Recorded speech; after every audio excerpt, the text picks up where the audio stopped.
Chapter 2 of Pride and Prejudice, by Jane Austen. Mr. Bennet was among the earliest of those who waited on Mr. Bingley.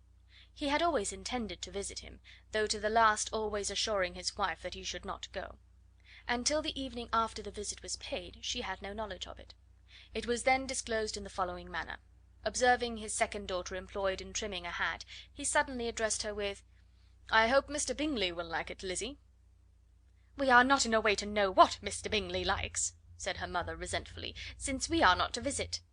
"But you forget, mamma," said Elizabeth, "that we shall meet him at the assemblies, and that Mrs. Long promised to introduce him."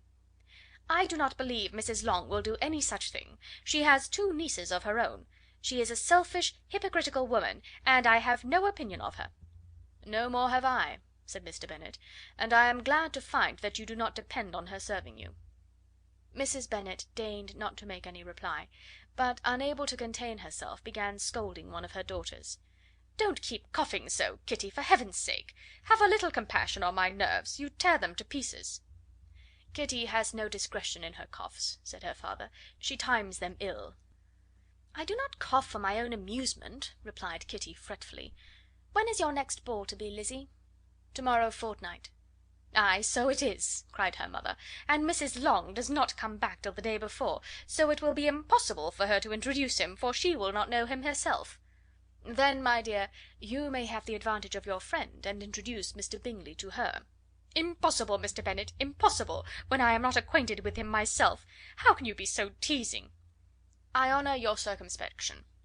A fortnight's acquaintance is certainly very little. One cannot know what a man really is by the end of a fortnight.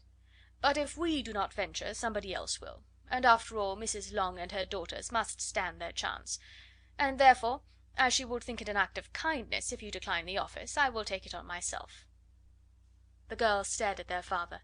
Mrs. Bennet said only, "Nonsense, nonsense!"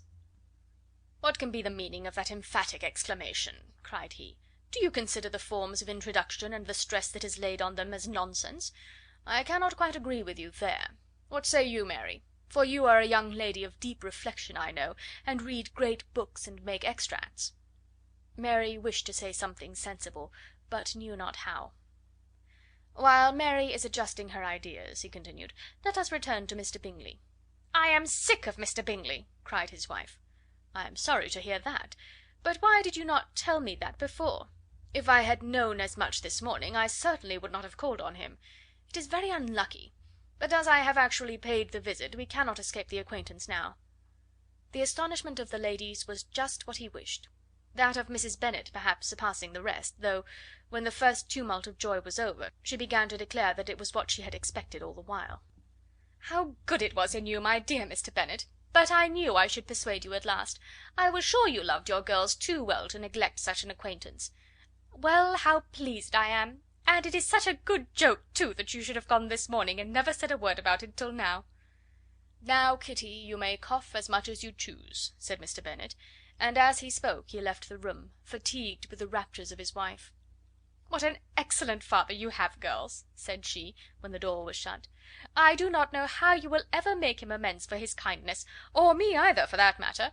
At our time of life it is not so pleasant, I can tell you, to be making new acquaintances every day, but for your sakes we would do anything. Lydia, my love, though you are the youngest, I dare say Mr. Bingley will dance with you at the next ball."